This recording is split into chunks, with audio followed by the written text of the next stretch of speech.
മുന എന്നല്ല, നല്ല കൂർത്ത മുനയാണ് ഇന്ന് പ്രധാനമന്ത്രി തന്നെ എറിഞ്ഞു വിട്ടിരിക്കുന്നത്. അപ്പോൾ അത് ചെന്ന് തറച്ചിട്ടുണ്ട്. അതിന്റെ വേദനയിൽ ആദ്യം ഇരിങ്ങാലക്കുടയിൽ വന്നപ്പോൾ മുഖ്യമന്ത്രി ഒന്നും മിണ്ടാൻ കഴിയാതെ എന്ത് പറയണമെന്ന് ആലോചിച്ച് നിൽക്കുകയായിരുന്നു. ഇരിങ്ങാലക്കുടയ്ക്ക് തൊട്ടടുത്താണ് കരുവന്നൂർ. അവിടെ വെച്ച് തന്നെ മറുപടി പറയാമായിരുന്നു കരുവന്നൂരിന്. പക്ഷേ അത് മുഖ്യമന്ത്രി പിണറായി വിജയനിൽ നിന്ന് കണ്ടില്ല.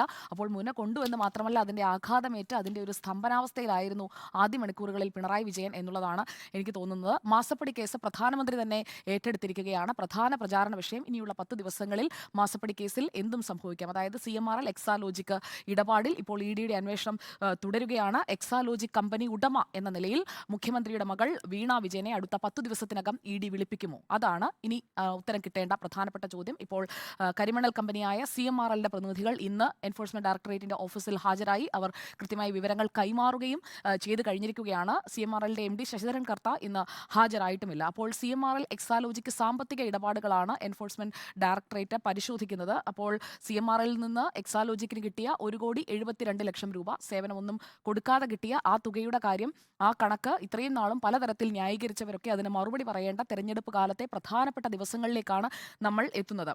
ഇനി കരുവന്നൂരിലേക്ക് വന്നു കഴിഞ്ഞാൽ, കരുവന്നൂർ ബാങ്ക് ക്രമക്കേട് നമ്മൾ പലവട്ടം ചർച്ച ചെയ്തതാണ്. വളരെ വിശദമായി തന്നെ അക്കാര്യത്തിൽ നമ്മൾ നിലപാടെടുക്കുകയും ചെയ്തിട്ടുള്ളതാണ്. അതിൽ കരുവന്നൂർ ബാങ്ക് ക്രമക്കേട് അത് ഇടതു കൊള്ളയുടെ ഉദാഹരണം എന്ന വാക്ക് തന്നെ കൃത്യമായി പ്രയോഗിക്കുകയാണ്. CPIM-ന്റെ കൊള്ളയുടെ ഉദാഹരണമാണ് എന്ന് പറയുന്നു പ്രധാനമന്ത്രി നരേന്ദ്രമോദി. ജനങ്ങളുടെ പണം പരസ്യമായി കൊള്ളയടിച്ചു. അത് നമുക്കും ബോധ്യമുള്ള കാര്യമാണ്. പ്രധാനമന്ത്രി വന്ന് തെരഞ്ഞെടുപ്പ് സ്റ്റണ്ടായി പറയേണ്ട ഒരു കാര്യമല്ല. നേരത്തെ ഡോക്ടർ അരുൺകുമാർ സൂചിപ്പിച്ചതുപോലെ ഇവിടെ സരസു എന്ന ആലത്തൂരിലെ സ്ഥാനാർത്ഥി പറഞ്ഞറിയുന്നത് മാത്രമല്ല, കരുവന്നൂർ എന്ന വിഷയത്തെക്കുറിച്ച് പ്രധാനമന്ത്രിക്ക് നേരത്തെ തന്നെ അറിയാവുന്നതാണ്. പ്രോപ്പർ അവയർനെസ് ഉള്ള വിഷയം തന്നെയാണ്. അപ്പോൾ സരസു പറഞ്ഞത് എന്നെ എല്ലാവരും വിളിച്ച് കരയുന്നു, കാരണം ആലത്തൂരിലെ സ്ഥാനാർത്ഥിയാണ്. അപ്പോൾ കുന്നംകുളം ഭാഗത്തു നിന്നും അങ്ങനെയൊക്കെ ഈ പണം നഷ്ടപ്പെട്ട ആളുകളൊക്കെ വിളിച്ച് കരയുന്നു എന്ന് സരസു തന്നോട് പറഞ്ഞു എന്നാണ് പ്രധാനമന്ത്രി ഇന്ന് ഉപയോഗിച്ച വാചകം. പലരും നിലവിളിച്ചുകൊണ്ടാണ് വിളിച്ചത് എന്ന് സരസു പറഞ്ഞു എന്നാണ് പ്രധാനമന്ത്രി ഇന്ന് കോട്ട് ചെയ്തത്. അപ്പോൾ ഇവിടുത്തെ പ്രധാനപ്പെട്ട വിഷയം എന്താണ്? പാവങ്ങൾ, മധ്യവർഗത്തിൽപ്പെട്ട ആളുകൾ, അവരാണ് കരുവന്നൂരിലെ പ്രധാന നിക്ഷേപകർ എന്ന് പറയുന്നത്. അവർ അധ്വാനിച്ച പണം CPIM-ന്റെ പിന്തുണയോടുകൂടി കുറേ ആളുകൾ, പിന്നെ CPIM-ന്റെ ചില നേതാക്കൾ, ഇവരെല്ലാം ചേർന്ന് കൊള്ള ചെയ്ത് കാലിയാക്കി. അതാണ് ആരോപണം.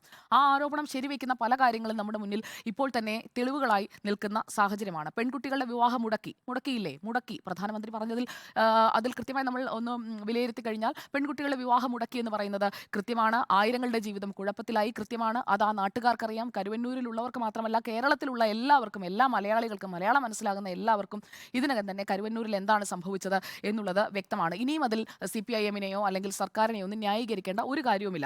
പിന്നെ പണം ഇട്ടാൽ പലിശ കിട്ടും, ആവശ്യത്തിന് ഒരു തുക ഒന്നിച്ചെടുക്കാമല്ലോ എന്നൊക്കെ കരുതി കൊണ്ടുപോയിട്ട് ആളുകളെയാണ് പറ്റിക്കുകയാണ് ചെയ്തത്. അപ്പോൾ അതിൽ സാധാരണക്കാരുടെയും ദരിദ്രരുടെയും സ്ത്രീകളുടെയും ഒക്കെ പണം മോഷ്ടിക്കുക, അത്രയും വലിയൊരു കുറ്റം ചെയ്ത ആളുകളെ ഇനിയും വെള്ളപൂശേണ്ട ഒരു സാഹചര്യവുമില്ല. ഈ തെരഞ്ഞെടുപ്പ് കാലത്ത് തന്നെയാണ് ഇത് ചർച്ചയാകേണ്ടത്.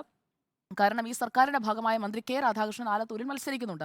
അപ്പോൾ കുന്നംകുളത്ത് വന്ന് കരുവന്നൂർ പറയുക തന്നെ ചെയ്യും പ്രധാനമന്ത്രി എന്നുള്ളതാണ്. അതിൽ സാധാരണക്കാരുടെയും ഒക്കെ ഈ പണം, കൊണ്ടുപോയ പണം തിരിച്ച് കിട്ടും എന്നുള്ള ഉറപ്പ് പ്രധാനമന്ത്രി അവിടെ നൽകുന്നുണ്ട്. അതാണ് ഇതിൽ എടുത്തു പറയേണ്ട പ്രധാനപ്പെട്ട കാര്യം. സർക്കാർ അങ്ങനെ ഒരു ഉറപ്പ് കരുവന്നൂരിലെ പാവങ്ങളുടെ അടുത്ത് ചെന്ന് ഇതുവരെ കൊടുക്കാൻ തയ്യാറായോ? പലയിടങ്ങളിലും പോകുന്ന മുഖ്യമന്ത്രി ഇരിങ്ങാലക്കുടയിൽ എത്തിയപ്പോൾ അങ്ങനെയാണെങ്കിൽ കരുവന്നൂരിൽ പ്രധാനമന്ത്രി പറയുന്ന കാര്യമൊന്നുമില്ല, ആ തുക ആ പാവങ്ങൾക്ക് തിരിച്ചു നൽകാൻ നമുക്ക് കഴിയും എന്ന് ഒരു കൃത്യമായ ഉറപ്പ് കൊടുക്കാമല്ലോ. 42 കോടി രൂപ തിരിച്ചു പിടിച്ച് നിക്ഷേപകർക്ക് നൽകിയെന്നാണ് കഴിഞ്ഞ വർഷം ബാങ്ക് അവകാശപ്പെട്ടത്. അത് കൊടുത്തത് ആർക്കാണ്? CPIM-ന് താല്പര്യമുള്ള ആളുകൾക്കാണെന്ന് അവിടെ പണം നഷ്ടപ്പെട്ട നിക്ഷേപകർ തന്നെ പറയുന്ന സാഹചര്യമാണ് നമുക്കുള്ളത്. ഇനിയിപ്പോൾ ED എന്ന് പറഞ്ഞ മറുപടി സത്യവാങ്മൂലത്തിലെ കൗണ്ടർ അഫിഡവിറ്റിലെ വിശദാംശങ്ങളിലേക്ക് കൂടി വന്നു കഴിഞ്ഞാൽ, പ്രതികളിൽ നിന്ന് കണ്ടുകെട്ടിയ തുക നിക്ഷേപകർക്ക് കൈമാറാൻ കഴിയും എന്നാണ് ED ഇന്ന് കോടതിയെ അറിയിച്ചത്. 54 പ്രതികളുടെ പക്കൽ നിന്നും കണ്ടുകെട്ടിയ സ്വത്തുക്കൾ അത് നിക്ഷേപകർക്ക് വിട്ടു നൽകുന്നതിൽ തങ്ങൾക്ക് എതിർപ്പില്ല എന്നാണ് ED വ്യക്തമാക്കുന്നത്. അതിൽ നിക്ഷേപകരിൽ ഒരാളായ മഹാദേവൻ എന്നയാൾ അയാൾ 33,27,000 രൂപയാണ് നിക്ഷേപിച്ചത്. അയാളുടെ ഹർജിയിൽ ആണ് ഈ കൗണ്ടർ അഫിഡവിറ്റ് ഫയൽ ചെയ്തിരിക്കുന്നത്. അതിൽ പറഞ്ഞിരിക്കുന്നത്, ബാങ്ക് ഈ നിക്ഷേപങ്ങൾ തിരിച്ചു കൊടുക്കാൻ അതിൽ പരാജയപ്പെട്ട ഒരു സാഹചര്യം നിലനിൽക്കുന്നുണ്ട്. പല സാക്ഷിമൊഴികളും ഇതിനെ സൂചിപ്പിച്ചുകൊണ്ട് അവിടെ ചൂണ്ടിക്കാട്ടുകയും ചെയ്തു. അതിൽ the prevention of money laundering, restoration of confiscated property, ആ റൂളിൻ്റെ റൂൾ 3A അത് പ്രകാരം കൃത്യമായി പറയുന്നുണ്ട്, ഈ പണം തിരിച്ചു നൽകാൻ കോടതി നിർദ്ദേശിക്കുകയാണെങ്കിൽ തിരിച്ചു നൽകാൻ കഴിയുന്ന പ്രൊവിഷൻ ഉണ്ട്. അത് അമെൻഡ് ചെയ്തതാണ്. ആ റൂൾ അനുസരിച്ചിട്ട് ഈ പണം തിരികെ നൽകാൻ കഴിയും. അപ്പോൾ പ്രധാനമന്ത്രി പറഞ്ഞത്, ഞാൻ നിയമവിദഗ്ധരുമായൊക്കെ സംസാരിച്ചു. ഇങ്ങനെയുള്ള ഏതെങ്കിലും പ്രൊവിഷൻ ഉണ്ടോ? അപ്പോൾ പ്രധാനമന്ത്രി ഇന്ന് കോട്ട് ചെയ്തതും റൂൾ 3A തന്നെയാണ്. അതനുസരിച്ച് ഈ പണം തിരികെ നൽകാൻ കഴിയും. അപ്പോൾ കരുവന്നൂരിലെ പാവപ്പെട്ടവർക്ക് അങ്ങനെയൊരു റൂൾ ഉണ്ടോ, കൊടുക്കാൻ കഴിയുമോ എന്നൊക്കെ ചോദിക്കുന്നതിന് ആ പാവങ്ങൾക്ക് ആ തുക കിട്ടട്ടെ എന്ന് വിചാരിക്കുകയാണ് ചെയ്യേണ്ടത്.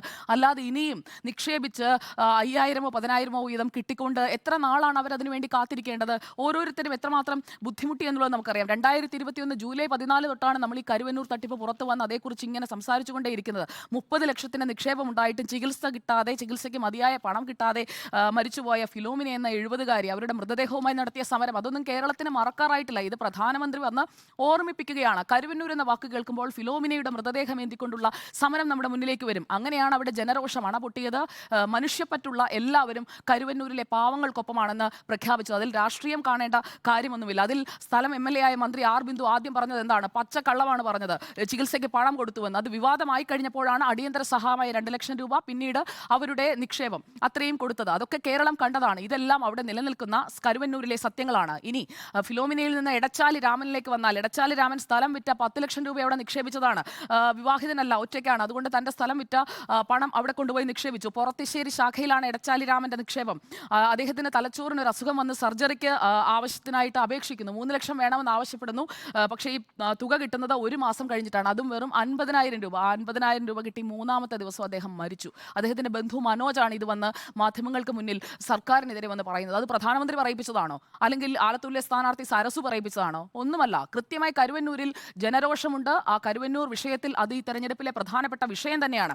ഇനി മാപ്രാണ സ്വദേശി ശൈലജ, ഞാൻ 1-2 ഉദാഹരണങ്ങളെ പറയുന്നുള്ളൂ. മാപ്രാണ സ്വദേശി ശൈലജ 15 ലക്ഷം രൂപയാണ് കരുവന്നൂരിൽ കൊണ്ടുപോയിട്ടത്. മോന്റെ കല്യാണത്തിന് കിട്ടിയില്ല. ഇപ്പോഴും 5ഉം 10ഉം വീതമൊക്കെയാണ് കയ്യിൽ കിട്ടുന്നത്. അപ്പോൾ 42 കോടി കൊടുത്തവരിൽ ഇവരൊന്നും പെടാതെ പോകുന്നത് എങ്ങനെയാണ്? അപ്പോൾ ED സമർപ്പിച്ച ആദ്യഘട്ട കുറ്റപത്രത്തെക്കുറിച്ചൊക്കെ ഇവിടെ സൂചിപ്പിച്ചു. ആ കുറ്റപത്രത്തിൽ 12,000 പേജുണ്ട്. അതുകൊണ്ട് ഞാനത് മുഴുവനൊന്നും വായിച്ചു നോക്കിയിട്ടില്ല. എന്തായാലും 55 പ്രതികളുണ്ട്. ഇനിയിപ്പോൾ അന്വേഷണം നടക്കുന്നത് കൃത്യമായി ഇതിന്റെ സൂത്രധാരരായ പിന്നിൽ നിന്ന് കളിച്ച ആളുകളിലേക്കാണ്. ആ അന്വേഷണം എത്താൻ പോവുകയാണ്. അതിന്റെ ഒരു ഭയം ഇതിനകം തന്നെ പിടികൂടിയിട്ടുണ്ട് CPIM-ന്. അടുത്ത 10 ദിവസങ്ങൾക്കുള്ളിൽ അവരിലേക്ക് കൃത്യമായ അന്വേഷണം എത്തുകയാണെങ്കിൽ കരുവന്നൂർ ഈ തെരഞ്ഞെടുപ്പിലെ പ്രധാന ചർച്ചാ വിഷയമായി നിലനിൽക്കുക തന്നെ ചെയ്യും. ബോധമുള്ള മലയാളികൾ അത് മനസ്സിലാക്കി വോട്ട് ചെയ്യുന്ന ഒരു സാഹചര്യവും നമ്മൾ കാണും. അപ്പോൾ കരുവന്നൂർ സ്വർണ്ണക്കടത്ത് മാസപ്പടി, ഇതിൽ സ്വർണ്ണക്കടത്ത് വിഷയം നേരത്തെയും പ്രധാനമന്ത്രി ഉന്നയിച്ചതാണ്. പക്ഷേ ഇന്ന് പറഞ്ഞതിൽ ഈ കരുവന്നൂരിനും മാസപ്പടിക്കും വെയിറ്റേജ് കൂടുതൽ തന്നെയാണ്. എന്തുകൊണ്ട് ഇരിങ്ങാലക്കുടയിൽ വന്നപ്പോൾ മുഖ്യമന്ത്രി പിണറായി വിജയൻ ഈ പറയുന്ന കരുവന്നൂർ എന്ന തൊട്ടടുത്ത ഗ്രാമത്തിലെ തട്ടിപ്പിനെ കുറിച്ച് പ്രധാനമന്ത്രി പറഞ്ഞത് നുണയാണ്, നിങ്ങൾ എങ്ങനെയാണ് പണം തിരിച്ചു കൊടുക്കാൻ പോകുന്നത്, നിങ്ങളെ കൊണ്ട് പറ്റില്ല, നിങ്ങൾ തെരഞ്ഞെടുപ്പ് സ്റ്റണ്ടാണ് എന്നൊക്കെ പറയാറുന്നല്ലോ. ഒന്നും പറഞ്ഞില്ല പിണറായി വിജയൻ. അപ്പോൾ സംസ്ഥാന സർക്കാരിനെ കുറിച്ച് സ്വർണ്ണക്കടത്ത് വിഷയത്തിൽ ഇപ്പോൾ പറഞ്ഞിരിക്കുന്നത് സ്വർണ്ണക്കടത്ത് കേസിനെ കുറിച്ച് മാത്രമല്ല, അതിലെ ആളുകളെ രക്ഷിക്കാനായി സംസ്ഥാന സർക്കാർ ഒന്നടങ്കം ശ്രമിക്കുകയാണ് എന്നുള്ളതാണ് പറഞ്ഞത്. മാത്രമല്ല ഇന്ന് പ്രധാനമന്ത്രി പറഞ്ഞ മറ്റൊരു പ്രധാനപ്പെട്ട കാര്യം എന്ന് പറയുന്നത് കൊള്ള കാരണം കേരളത്തിന്റെ ഖജനാവ് അങ്ങ് കാലിയായി, ഒന്നുമില്ല. അത് ഒന്നുമില്ല എന്ന് കോടതിയിൽ തന്നെ ചെന്ന് പറഞ്ഞത് സംസ്ഥാന സർക്കാരാണ്. ശമ്പളവും പെൻഷനും വരെ മുടങ്ങിയത് നമ്മൾ കണ്ടതാണ്. അതിനെല്ലാം കേന്ദ്രത്തെ കുറ്റപ്പെടുത്തി സുപ്രീം കോടതിയിലേക്ക് പോയി. അപ്പോൾ മോദി ചോദിക്കുന്നു, സുപ്രീം കോടതിയിൽ പോയിട്ട് നല്ല പ്രഹരമല്ലേ കിട്ടിയത് എന്ന് നരേന്ദ്രമോദി ചോദിക്കുന്നു. അതൊരു തെരഞ്ഞെടുപ്പ് സമയത്ത് ചോദിക്കുന്ന ചോദ്യമാണ്. ഈ ശമ്പളവും പെൻഷനും ഒക്കെ മുടങ്ങിയതൊക്കെ ശമ്പളക്കാരും പെൻഷൻകാരും അവരെ ആശ്രയിച്ച് ജീവിക്കുന്ന ആളുകളും ഒക്കെ ചർച്ച ചെയ്യും. ഇതൊന്നുമില്ലാതെ മതേതരത്വത്തെക്കുറിച്ചാണ്, പൗരസ്വാതന്ത്ര്യത്തെക്കുറിച്ചാണ്, അത് മാത്രമാണ് ചർച്ച ചെയ്യുന്നതെന്ന് പറഞ്ഞു കഴിഞ്ഞാൽ അത് മുഴുവൻ കാണാതെ ഏതെങ്കിലും ഒരു ഭാഗത്തെ ഒരു ഓട്ടയിലൂടെ പുറത്തെ യാഥാർത്ഥ്യം കാണാൻ ശ്രമിക്കുന്നവർക്ക് അങ്ങനെ പറയാൻ കഴിയുകയുള്ളൂ. ഉണ്ണിസാർ അങ്ങനെ പറഞ്ഞു എന്നല്ല ഞാൻ പറയുന്നത്. അങ്ങനെയുള്ള വിലയിരുത്തലുകൾ ആണ് കൂടുതലായും ഈ രാഷ്ട്രീയ നേതാക്കളിൽ നിന്ന് വന്നുകൊണ്ടിരിക്കുന്നത്. അത് അവരുടെ തെറ്റായ ബോധ്യത്തിന്റെ അടിസ്ഥാനത്തിലുള്ള ഇതാണ്. മാത്രമല്ല അഴിമതിക്കാരുടെ സഖ്യത്തിനെതിരെയാണ് പ്രധാനമന്ത്രി ഇന്ന് സംസാരിച്ചത് മുഴുവൻ. അതിൽ ഇന്ത്യ മുന്നണിയെക്കുറിച്ച് എടുത്തു പറയുന്നുണ്ട്. ഈ അഴിമതിക്കാരുടെ സഖ്യമെന്ന് പറയുമ്പോൾ അഴിമതിക്കാരുടെ സഖ്യത്തിൽ തന്നെയാണ് CPIM-ഉം ചേർന്ന് നിൽക്കുന്നത്. BJP-യെ പറയുമ്പോൾ തങ്ങൾ ചെയ്ത ഏറ്റവും വലിയ തെറ്റ്, ഞാൻ ഇന്ന് ഈ വിഷയമായതുകൊണ്ട് തന്നെ കരുവന്നൂർ എന്ന് പറയുന്നത് ഒരു വലിയ തെറ്റാണ്. ആ വലിയ തെറ്റ് എത്ര ന്യായീകരിക്കാൻ ശ്രമിച്ചാൽ, അതുകൊണ്ടാണ് മുഖ്യമന്ത്രിക്ക് ഇന്ന് മിണ്ടാട്ടം മുട്ടിപ്പോയത്. അല്ലെങ്കിൽ ഇരിങ്ങാലക്കുടയിൽ പറയണമായിരുന്നു. എന്തിനെക്കുറിച്ചും ഉടനടി ഷാർപ്പായി കൗണ്ടർ അറ്റാക്ക് നടത്തുന്ന മുഖ്യമന്ത്രി പിണറായി വിജയൻ എന്തുകൊണ്ടാണ് മിണ്ടാട്ടം മുട്ടിപ്പോയത്? അപ്പോൾ മിണ്ടാട്ടം മുട്ടിപ്പോയിട്ടുണ്ടെങ്കിൽ അതിൽ കള്ളൻ കപ്പലിൽ തന്നെ ഉണ്ട് എന്നുള്ളത് മുഖ്യമന്ത്രിക്ക് അറിയാം എന്നുള്ളതാണ് എൻ്റെ ഫസ്റ്റ്.